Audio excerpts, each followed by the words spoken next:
I hope this works. In this scene, because I couldn't record the sound for some reason. In this scene, he's basically explaining season 1, episode 7, where Chucky finally gets someone to kill, well, not someone, specifically a teenager, to kill their parents. And the boy does it, which makes Chucky's spell or whatever that he has over him and the doll makes it stronger, so he can not transform his body, split his body and his consciousness into multiple I guess people and other good guy dolls, because that was the first doll that he could ever use, or that he had ever used. Basically that's what it's showing in this scene.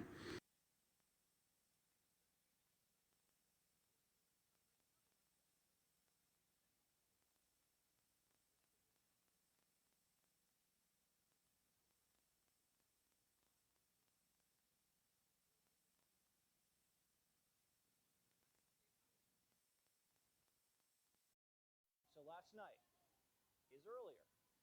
According to a witness, the tourist yelled, "Why? Why? Help me." The witness said the suspect was, quote, ecstatic and howling with glee as he repeatedly plunged the knife into his unsuspecting victim. A few minutes later, the killer, the 30-year-old student studying for a PhD in computer science at Columbia University in New York.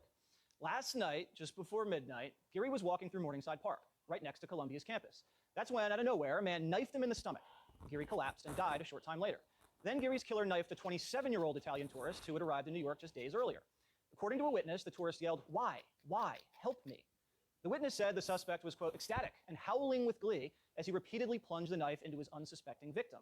A few minutes later, the killer threatened another man with a knife before cops finally arrested him.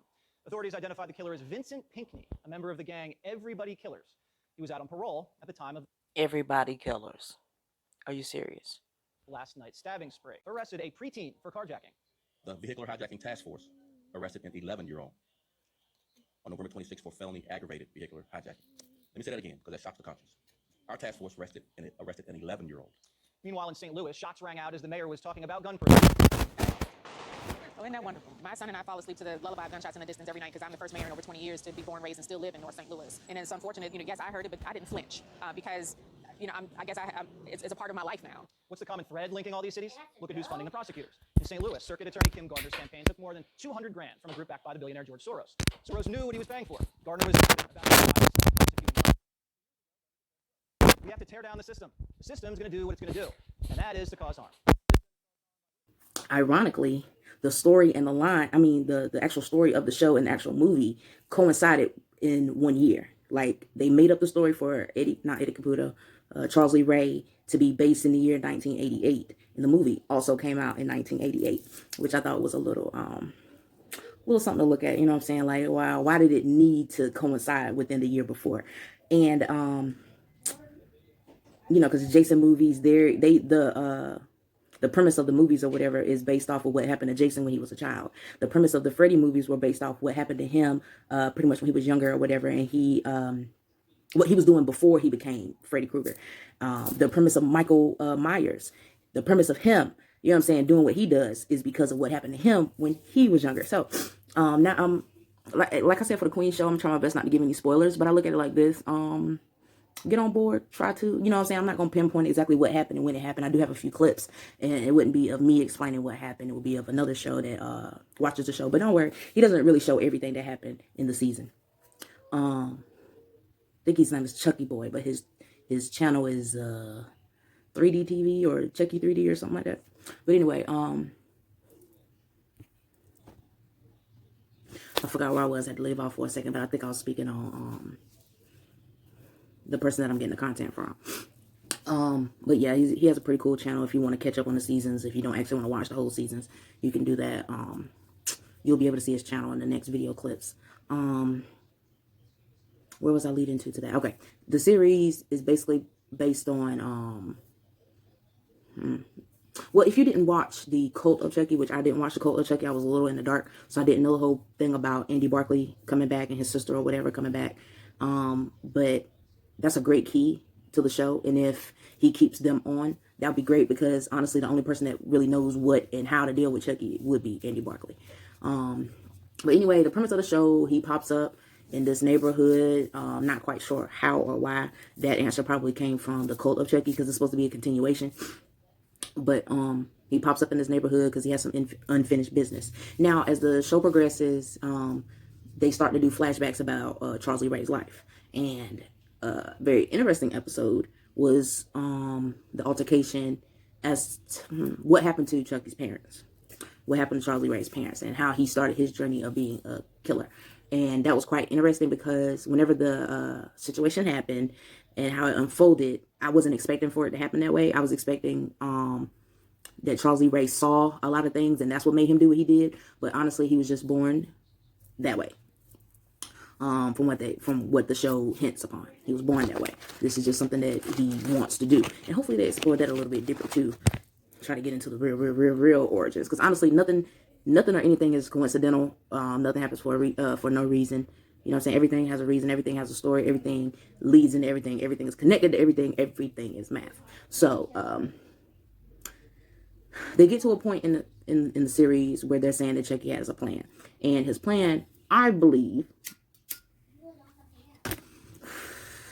it's not just to get people to kill, and that's the part that CTV or Chucky Boy says, that he just wants enough people to kill so his name can have recognition and all that stuff. But I think it's a little bit deeper than that. But that's just me, because I've been into a whole lot of symbolism and numerology and all that type of stuff, and this shit is starting to look a little bit more than an actual show or franchise. I said that to say because of, basically, I started to think about it in a sense of, especially when I found out why Chucky began killing at a very young age, and how he was basically recruiting other killers on his way in life. And he did. He won Eddie Caputo. He tried to get Andy to do it, but Andy didn't do it. He tried to get the boy in Chucky 2 to do it, but he didn't do it. And basically, he had his own hidden agenda as to why he wanted the children, especially because if you notice, it's a doll. You know what I'm saying? Not a lot of adults have come across Chucky and he revealed himself to them without killing them. If Chucky reveals himself to an adult, they're going to die eventually. But he doesn't do it to the children.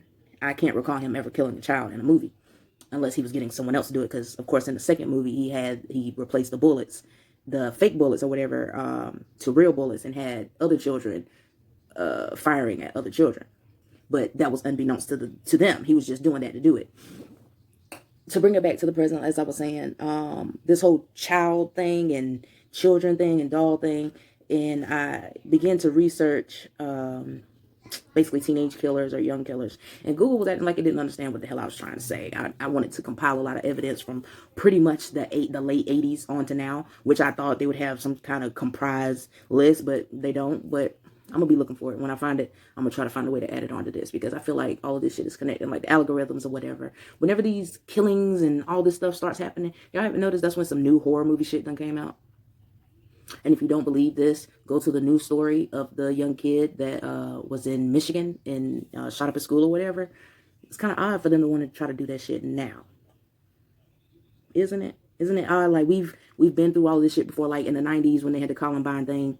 That wasn't like a reoccurring thing. It wasn't happening all the time. It's like it would happen. If a school shooting would happen, it would happen. And then for some years, maybe even a decade, they won't happen again. And then they'll happen again. And then again, for another decade, it won't happen again. Like, what is the reason for this? And I'm starting to think that it's linked to these algorithms that come out whenever these horror movies and horror shows come out. Because I also have a clip up here that I'm going to show of a recent, that's what I was going to talk about, a recent news bulletin or whatever that a lot of cases have been coming up, and a lot of them are in the 90s, of teenagers, young kids or whatever, doing very heinous acts.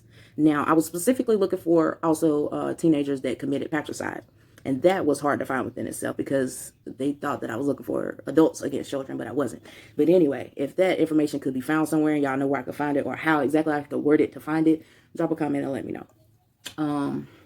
I'm going to try not to babble along. I think I got my part out that I needed to say. But if you're not so much as a conspiracy theorist, but if you're a person that likes to link things together and understand symbolisms and wordings and different types of not spells, but certain types of wordings that people use in certain media and on television and stuff like that, and you would like to converse about it or talk about it, hit me up.